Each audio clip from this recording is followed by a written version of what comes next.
तो नमस्कार दोस्तों, वेरी गुड मॉर्निंग। स्वागत है आप सबका। मैं CS देवी। चलिए पहला प्रश्न देखिए, छठवीं विधानसभा के लिए नवनिर्वाचित विधायकों में कौन सी जोड़ी गलत है? ऑप्शन को देखेंगे। Correct answer option number D है, बस्तर। ओके, याद रखिएगा, बस्तर केदार कश्यप, ये गलत है।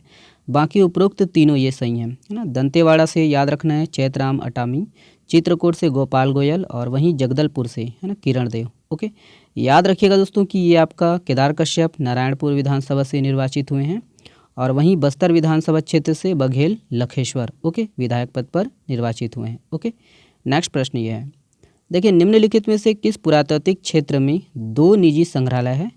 ऑप्शन यहाँ पर है। Correct answer option number B है, मल्हार। ओके, याद रखिएगा दोस्तों कि मल्हार में है ना, जो कि बिलासपुर जिला के अंतर्गत आता है, यहाँ पर 2 निजी संग्रहालय है और यहाँ पर आपको लौह पत्र है ना, लौह पात्र आपको देखने को मिलेगा, ताम्रपत्र, प्राचीन काल सिक्के, शिलालेख, मूर्तियाँ है ना, सिक्का, पांडुलिपि, ये सभी का संग्रह यहाँ पर किया गया है। और इस संग्रहालय का जो निर्माण है राष्ट्रपति पुरस्कार प्राप्तकर्ता रघुनंदन प्रसाद पांडे ने करवाया था। ठीक है, एक का। और एक जो है और संग्रहालय है, इसका जो है ठाकुर गुलाब सिंह ने है ना निर्माण करवाया था। ठीक है, ठाकुर गुलाब सिंह द्वारा ये निर्मित है। ठीक है, एक, और एक रघुनंदन प्रसाद पांडे। ठीक है, चलिए ये अगला प्रश्न है, देखिए दुर्ग जिले का प्राचीन नाम क्या था? तो ऑप्शन यहाँ पर है, सही आंसर ऑप्शन नंबर बी है, जगपालपुर। ओके, याद रखिएगा कि दुर्ग जिला का जो है प्राचीन नाम जगपालपुर था और इसका जो है नवनिर्माण कलचुरी शासक पृथ्वीदेव द्वितीय के जो है सामंत जगपाल ने करवाया था, याद रखना है। और कालांतर में जगपालपुर का नाम दुर्ग हो गया क्योंकि यहाँ पर शिव दुर्ग नामक एक किला था। ठीक है, और कलचुरी शासक पृथ्वीदेव द्वितीय का जो है ये सामंत था, कौन? जगपाल। ओके, याद रखिएगा, कहीं कहीं इसका नाम जगतपाल है और कहीं कहीं है ना जगपाल देव भी है। ठीक है, तो ये राजा नहीं है, ये सामंत था उनका। ठीक है, पृथ्वीदेव द्वितीय का, याद रखना है। और कलचुरी शासक पृथ्वीदेव द्वितीय के शासनकाल में दोस्तों जगपाल ने है ना समहरगढ़, इसका जो वर्तमान नाम है सारंगढ़ है, भ्रमरवद्र है ना, तो ये इनका जो वर्तमान नाम बस्तर के आसपास का एरिया, और कांतार कुसुमभोग, कांदा डोंगर, बिंद्रा नवागढ़ तहसील के ग्राम, और इन परगनों को दोस्तों कलचुरी राजा के जो है अधीन कर दिया था, वही अधीन कर दिया था। ठीक है, तो ये याद रखिएगा, जगपालपुर दुर्ग जिले का ये प्राचीन नाम है ना। ये न्यूज़पेपर के आधार पर है दोस्तों, थोड़ा सा बुक मैं सर्च किया था। ठीक है, तो उसमें जगतपाल देव है और ये न्यूज़ में ये जगपाल देव। ठीक है, चलिए नेक्स्ट प्रश्न देखते हैं। यह है, देखिए चालू वित्त वर्ष की दूसरी तिमाही जुलाई सितंबर के दौरान 15 से 29 साल के आयु वर्ग में सबसे ज़्यादा बेरोजगारी किस राज्य में है? तो ऑप्शन यहाँ पर है, correct answer option number B है, हिमाचल प्रदेश। ओके, याद रखिएगा कि चालू वित्त वर्ष की दूसरी तिमाही वही है ना, जुलाई से सितंबर के दौरान 15 से 29 साल के आयु वर्ग की सबसे ज़्यादा 33.9% के साथ बेरोजगारी दर हिमाचल प्रदेश में सबसे ज़्यादा है और वहीं राजस्थान 30.2% के साथ दूसरे स्थान पर है और केरल जो है ये चौथे स्थान पर है और 5वें स्थान पर हम लोग का छत्तीसगढ़ है। ठीक है, छत्तीसगढ़ में जो बेरोजगारी दर है ना 26.4% है, याद रखिएगा। और वही है कि राष्ट्रीय नमूना सर्वेक्षण कार्यालय के मुताबिक गुजरात में सबसे कम 7.1% बेरोजगारी दर्ज की गई है और इससे पहले तिमाही है ना अप्रैल जून में देश में दोस्तों बेरोजगारी दर 17.6% दर्ज की गई थी। ठीक है, तो ये सब पॉइंट है ना, देख लीजिएगा। ये वाला प्रश्न देखेंगे, देखिए कैलाश झील निम्नलिखित में से किस राष्ट्रीय उद्यान में स्थित है? तो ऑप्शन यहाँ पर है, सही आंसर ऑप्शन नंबर बी है, कांगेर घाटी राष्ट्रीय उद्यान। ओके, याद रखिएगा, तो ये कांगेर घाटी राष्ट्रीय उद्यान में है दोस्तों आपका कैलाश झील।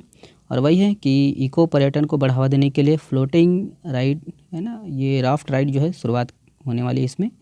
ठीक है, और इसमें बांस के बने जो है राफ्टर यानी नाव का जो है पर्यटन जो है झील से प्रकृति को देख सकते हैं। ठीक है, राफ्टर से बने नाव से, और ये जो सुविधा है अभी केरल में है। ओके, देखिए हाल ही में चर्चित बिहारपुर जलप्रपात छत्तीसगढ़ के किस जिले में स्थित है? तो ऑप्शन यहाँ पर है, सही आंसर ऑप्शन नंबर बी है, कोरिया। ओके, याद रखिएगा कि कोरिया जिले के जो है ना, कोरिया जिले में है ये है बिहारपुर जलप्रपात और ये आपका बैकुंठपुर है ना कठौतिया तिराहा बिहारपुर जनकपुर मार्ग से 2 किलोमीटर की दूरी पर अंदर में स्थित है। ओके, बाकी ये है प्राकृतिक सुंदरता के कारण चर्चा में है, तो याद रखने ये कोरिया जिला में है। ठीक है, कोरिया बिहारपुर जलप्रपात। चलिए नेक्स्ट प्रश्न ये है, देखिए हाल ही में निम्नलिखित में से किस गढ़ में एक खंडित शिलालेख प्राप्त हुआ है? ऑप्शन यहाँ पर है। करेक्ट आंसर है दोस्तों ऑप्शन नंबर डी है मारो। ओके, याद रखिएगा। तो याद रखिएगा दोस्तों कि रायपुर बिलासपुर मुख्य मार्ग पर बेमेतरा जिला के अंतर्गत ग्राम मारो में एक खंडित शिलालेख प्राप्त हुआ है और यही है कि ये 12वीं से 13वीं शताब्दी का है। और खंडित शिलालेख की जो है भाषा संस्कृत व लिपि जो है नागरी है और इसमें पुरुषोत्तम है ना, पद्माया, सरस्वती, यक्षेश्वर आदि देवी देवताओं के जो है वंदन का उल्लेख है। और ये आपका गढ़ भी था, ठीक है, याद रखना है। 36 गढ़ों में से एक गढ़ था मारोगढ़। ओके, और ये जो प्राचीन किला है यहाँ पर है ना, प्राचीन किला था। ओके, यहाँ पर जो प्राचीन किला है पारीखा मृत्तिकागढ़ वही किला बोलते हैं, ठीक है। मारोगढ़ में ये किला भी है और यहाँ भव्य देवी महामाया जी का मंदिर भी है, ठीक है। तो ठीक है, ये आपका मारो है ना, किस जिले में है? आपका बेमेतरा में है। ओके, चलिए नेक्स्ट प्रश्न देखते हैं। यह है, देखिए हाल ही में चर्चित बेलद्वार गुफा छत्तीसगढ़ के किस जिले में स्थित है? तो ऑप्शन यहाँ पर है। सही आंसर ऑप्शन नंबर बी है सूरजपुर। ओके, याद रखिएगा। तो याद रखिएगा कि ये बेलद्वार गुफा आपका सूरजपुर जिला के अंतर्गत प्रतापपुर ब्लॉक के खंडगवा कला में स्थित है ना। और ये जो स्थल है बलरामपुर और सूरजपुर जिले को अलग करने वाले है ना जंगल में स्थित है। और वहीं इसको भी याद रखने की केंदा घाटी आपका बिलासपुर जिला के अंतर्गत आता है ना, ये पेंड्रा रोड में है, याद रखना है। ओके, और ये प्रदेश की सबसे खतरनाक घाटियों में से एक है और इसमें 16 खतरनाक मोड़ है, ठीक है। और यहाँ की जो सड़क है सर्पाकार है और काफ़ी दुर्घटना होते रहते हैं यहाँ पर, ठीक है। जो है ना बिलासपुर से इलाहाबाद जो बस चलते हैं है ना, उसमें एक बार दुर्घटना हुआ था, इसीलिए चर्चा में है, ठीक है।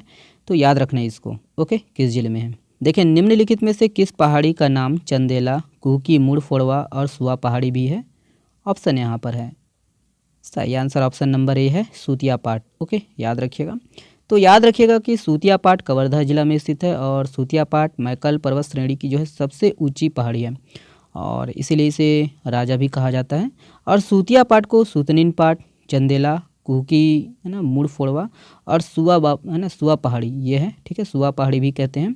और लोगों द्वारा दोस्तों, लोग द्वारा ये पूजा विधान के लिए पाट पिड़वा या गाँव में स्थान विशेष है ना चूरी पाट चढ़ाने की यहाँ प्रथा है। और सूतिया पाट नामकरण भी इसी आस्था का जो है प्रतिफलन है, ठीक है। तो याद रखिएगा ये सूतिया पाट। और इस पहाड़ी की जो ऊंचाई है 1500 फीट है और इसी पहाड़ के ऊपर आपका याद रखना है गुफा में हिंगलाज माता विराजमान है, ठीक है। देखिए निम्नलिखित में से कौन ग्रैंड मास्टर खिताब हासिल करने वाली देश की तीसरी महिला खिलाड़ी बन गई है? ऑप्शन यहाँ पर है। करेक्ट आंसर है ऑप्शन नंबर ए है आर वैशाली। ओके, ध्यान दीजिएगा। तो याद रखिएगा कि भारतीय शतरंज खिलाड़ी आर वैशाली स्पेन के जो है एल लोब्रेगाट ओपन में ग्रैंड मास्टर खिताब जो है हासिल करने वाली ये देश की जो है तीसरी महिला खिलाड़ी बन गई है। और वह अपने भाई आर प्रज्ञानंद के साथ दोस्तों मिलकर दुनिया की पहली भाई बहन ग्रैंड मास्टर जोड़ी बन गई है, ठीक है। और वह देश की 84वीं ग्रैंड मास्टर जीएम है। ये शतरंज से संबंधित है। ओके, याद रखना ना। और कोनेरू हम्पी और डी हरिका भारत की 2 अन्य महिला ग्रैंड मास्टर खिलाड़ी है। ओके, तो अभी तक 3 हो गए हैं, ठीक है, महिला खिलाड़ी शतरंज में। ओके, ग्रैंड मास्टर, तो इसको ध्यान दीजिएगा। ये वाला प्रश्न देखिए हाल ही में चर्चित माउंट उलाउन यह किस देश में स्थित है? तो ऑप्शन यहाँ पर है। सही आंसर ऑप्शन नंबर बी है पापुआ न्यू गिनी। ओके, याद रखिएगा। तो याद रखिएगा दोस्तों कि पापुआ न्यू गिनी याद रखना है, यहाँ पर माउंट उलाउन में एक बड़े ज्वालामुखी में विस्फोट हुआ है और भारत ने दोस्तों है ना न्यू गिनी में ज्वालामुखी विस्फोट के मद्देनज़र उसे $10 लाख जो है तत्काल सहायता देने की घोषणा की है। और पापुआ न्यू गिनी इंडोनेशिया के समीप प्रशांत महासागर क्षेत्र में एक स्वतंत्र देश है। ओके, और यहाँ की जो राजधानी है पोर्ट मोरेस्बी है। ओके, याद रखना है राजधानी का नाम, ठीक है, पोर्ट मोरेस्बी। ओके, देखिए यूनेस्को ने मानवता की अमूर्त सांस्कृतिक विरासत की सूची में किसे शामिल किया गया है? ऑप्शन यहाँ पर है। सही आंसर ऑप्शन नंबर ए है गुजरात के गरबा। ओके, याद रखिएगा। तो याद रखिएगा दोस्तों कि यूनेस्को ने मानवता की जो है अमूर्त सांस्कृतिक विरासत की सूची में गुजरात के गरबा को शामिल किया गया है। और वही है कि गुजरात का जो गरबा है ये है ना नृत्य इस सूची में शामिल होने वाले दोस्तों 15वां अमूर्त सांस्कृतिक विरासत है। ओके, देखिए फोर्ब्स की शक्तिशाली महिलाओं की सूची में वित्त मंत्री निर्मला सीतारमण किस स्थान पर है? ऑप्शन यहाँ पर है। Correct answer option number A है 32वें। ओके, याद रखिएगा। तो याद रखिएगा कि फोर्ब्स की जो है शक्तिशाली महिलाओं की सूची में वित्त मंत्री निर्मला सीतारमण 32वें स्थान पर है। और इस सूची में याद रखने की 3 भारतीय महिलाओं में एचसीएल कॉरपोरेशन के जो है सीईओ रोशनी नादर मल्होत्रा ये 60वें स्थान पर, और SAIL steel authority of India की जो है चेयरमैन शोमा मंडल ये 17वें स्थान पर है, और बायोकॉन की जो है संस्थापक किरण मजूमदार शाह ये आपका 76वें स्थान पर है। ठीक है, ये सब पॉइंट है, याद रखना है। ओके, चलिए, और ये वाला प्रश्न आप लोगों के लिए है। राज्य गठन के बाद पहली बार गोंडवाना गणतंत्र पार्टी से किसने पाली तानाखार विधानसभा क्षेत्र से जीत हासिल की है? तो इसका जवाब आप लोग को देना है ना कमेंट्स बॉक्स में। चलिए, बहुत बहुत धन्यवाद, शुक्रिया। इसका पीडीएफ डाउनलोड कर सकते हो आप हमारे टेलीग्राम चैनल से। अगर फ्री में टेस्ट सीरीज़ है ना करंट अफेयर का, सीजी करंट अफेयर का दिलाना चाहते हो तो भी हमारे टेलीग्राम चैनल जो है ज्वाइन कर लीजिए। वीडियो को देखने के लिए बहुत बहुत धन्यवाद। और हाँ, वीडियो में नए हैं तो प्लीज़ वीडियो को लाइक करिएगा और चैनल को सब्सक्राइब जरूर कर लीजिएगा। स्वस्थ रहिए, मस्त रहिए और हाँ, पढ़ते रहिए। शुक्रिया, बहुत बहुत धन्यवाद।